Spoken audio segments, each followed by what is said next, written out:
If your child isn't listening, the problem may not be discipline, the problem may be connection. Hi, Impact Parents, welcome to Parenting for Impact. And today we'll be talking about another interesting topic: connect before you correct.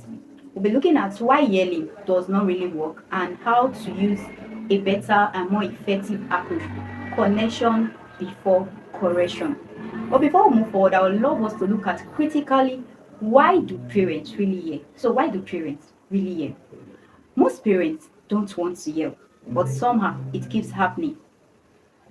And if we are honest enough, I believe there are some or few reasons why they yell or this keeps happening. Firstly, it's not always because we are angry.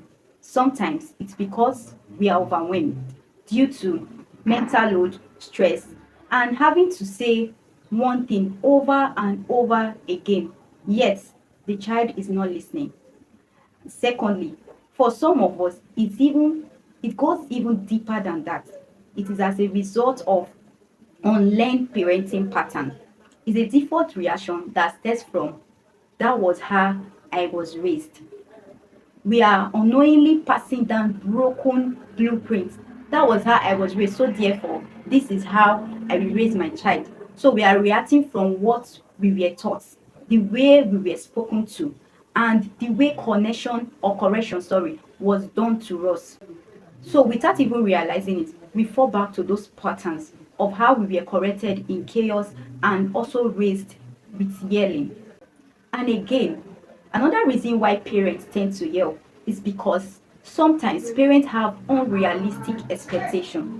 We forget that children are still children. So we expect them to respond, we expect our children to respond with a level of maturity that they simply do not have yet. We forget that they are still growing, still learning, and still becoming. So in those moments, yelling feels like the fastest way to gain control, but it's not the most effective way to create real change. You are not a bad parent. You just need more tools. But the truth is, correction works better when connection comes first. A child who feels seen, safe, and understood is far more likely to listen, learn, and respond. So instead of shouting to correct a behavior, what if we focus on connecting first? Connection is what makes correction effective. Without connection, correction often creates resistance, but with connection, it creates cooperation. I'll be sharing with us some practical ways you can connect with your child before correcting them. The first practical way to connect with your child before correction is to first get to their level, having an eye level connection. So instead of shouting to give a command or standing over them like a giant to give instruction, you go close, bend down, and look them in the eyes. This way, you are not just correcting, but you are connecting. It signals safety and it tells your child that I am with you and not against you. The second way to simply connect with your child before correction is to simply call their names before correcting. Connection begins with attention. So instead of saying, stop that now, do this instead. Call their names. Daniel, look at me. You pause, then speak. Daniel, stop that right now. This way, you are able to connect with them. That moment of pause help them tune in. The third practical way to connect with your child before correction is to acknowledge before instruction. Children respond better when they feel understood. Instead of jumping straight to giving instruction, or you want your child to help you do something, you first of all acknowledge their reality first. So for example, your child is playing with a toy and you want them to go eat dinner. So when you get there, you say something like, oh, I know you are enjoying your play, but it's time to stop, let's have dinner. Or if you have older children and you've told them consistently over and over again to go do something for you in the kitchen or come join you, but they refused or they've not come. When you go to meet them, for example, they are working on a project or playing some games, all you need to do is to say, oh, I know you are working on a project or you are doing your assignment, but please, can you come join me in the kitchen so that we can do the work very fast? That way, you've been able to understand their situation, understand, acknowledge what they are doing first before inviting them or redirecting them to what you want them to do.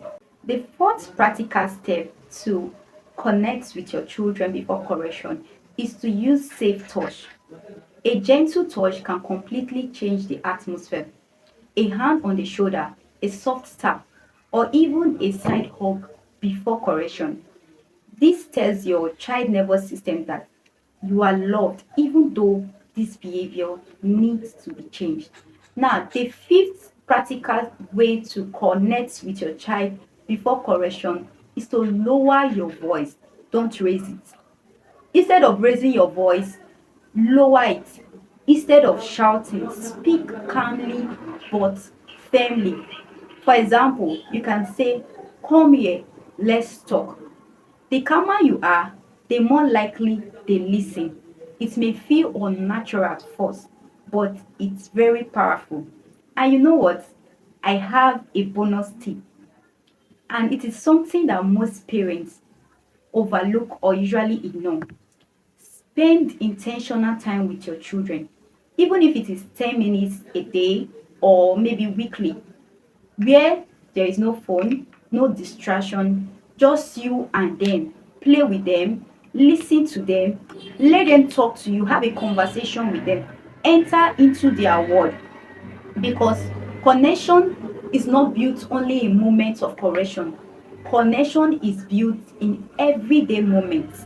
Connection without correction is just, it brings about resistance, but correction with connection brings about cooperation. You don't need to be a perfect parent, you just need to be more intentional. Start with connection and watch how correction becomes easier, calmer, and more effective. If you are a parent who wants to raise emotionally secure and confident children, then I want you to subscribe to this channel.